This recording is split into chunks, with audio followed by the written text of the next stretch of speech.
Would you look at that? As you can see in the middle, you got that fudgy texture. Alright guys, so I mean, I'm actually a little bit ashamed to share this recipe with you because I feel like it's not even a recipe, but these caramel chocolate tahini balls of heaven is just something that everyone needs in their life. And I was only made aware of these last week when my friend made them, and then I realized like it's an actual thing. I've seen a couple of other bloggers make it, but to be quite honest, they did use tahini in their recipe, and I mean, I've kind of copyrighted tahini as the one and only king of it. So basically this recipe is mine.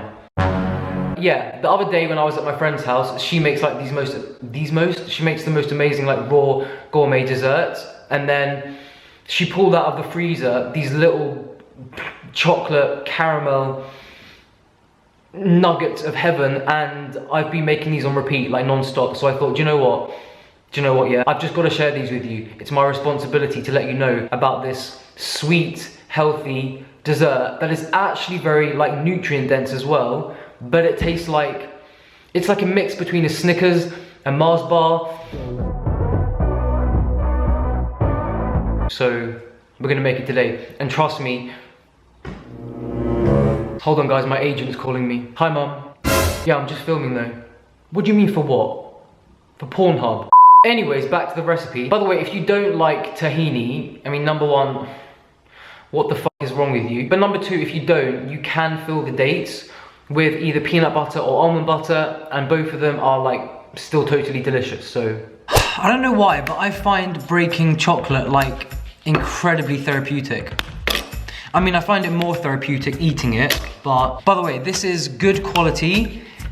When I say good quality, I mean it's 70% dark chocolate. I feel like any chocolate that's 70% or higher is gonna be full of antioxidants, full of magnesium, actually helps to lower blood pressure. This is me trying to justify eating a huge amounts of chocolate every day. But, by the way this works, if you were wondering, because I'm kind of wondering myself. So basically we're gonna take the pips out of the dates, fill it with tahini, and then put them in the freezer. Once we've melted our chocolate and we have a chocolate lake, then we're gonna dunk them in there, put them on a tray, refreeze them, and you have chocolate caramel tahini heaven. So obviously you will need some good, proper, runny Arabic tahini. Like I said, if you don't like tahini or you're allergic to sesame seeds, I would suggest making this with almond butter, cashew butter.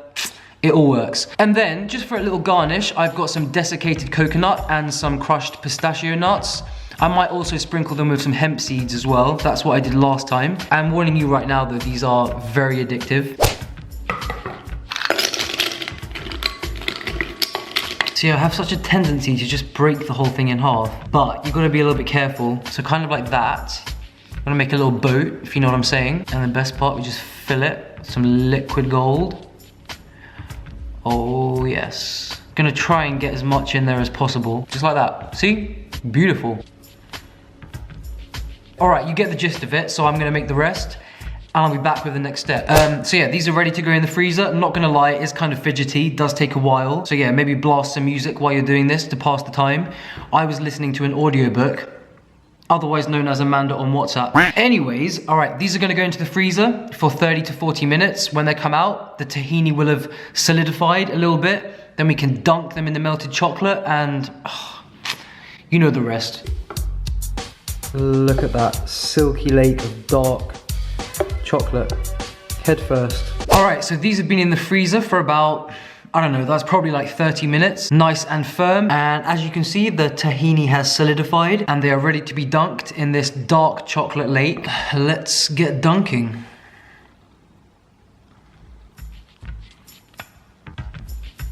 The best part is that I'm gonna get to lick all this chocolate off my hands. Can you see that? The chocolate was quite warm and already it's starting to solidify because these are like ice cold. I am salivating like crazy. Only question is, what am I gonna do with the rest of this chocolate lake? Because I think I did melt like 2 whole bars. Actually, it was 2.5 bars. I mean, these right here, just having your like frozen dates with tahini is bomb, right? It tastes like halva, but everything is better covered in chocolate, right? Including myself. Do you know what? I forgot to put pistachios on. I'm gonna have to re-dunk some of these. Look, Just look. Although, to be honest, this is the best part. Alright, so these are gonna go back in the freezer just for about 15-20 minutes so that they're nice and... I mean, you could put them in the fridge just to firm up a little bit, but as you can see, the chocolate's already solidified.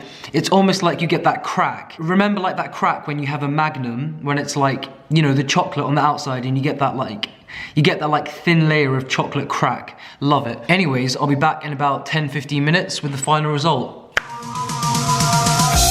Whilst the goodies were in the freezer, Miles went to town on the melted chocolate. He tried to justify eating the whole thing because chocolate is high in antioxidants.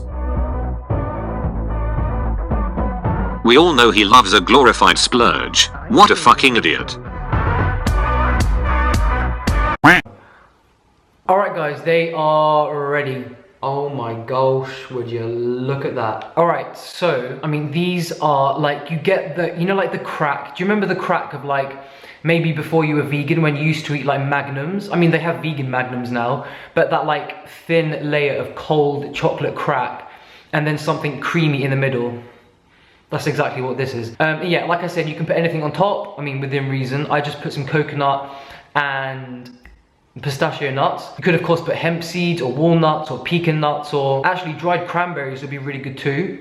As you can see in the middle, you got that fudgy texture, almost like in a, like I guess like a Mars bar or a Snickers bar. I don't know what it is, but I'm reminding myself of something or someone in this blue. I can't work out what it is. I'm sure the editing Miles will work it out. Now just throw your hands in the motherfucking air and wave the motherfuckers like you just don't care. I know that some people like to like bite half, you know, like have half and then put the other half in, but me, all in one go. Beautiful. Speechless. Anyways guys, you better make these. They're the best thing in the world. And I'm sending you lots of love. And I'll see you on the next video. Laters. Have I, oh my god, I've still actually got chocolate all over my face. Satisfy my appetite with something spectacular. Check your vernacular, and then I get back to ya with diamond like precision. Insatiable is what I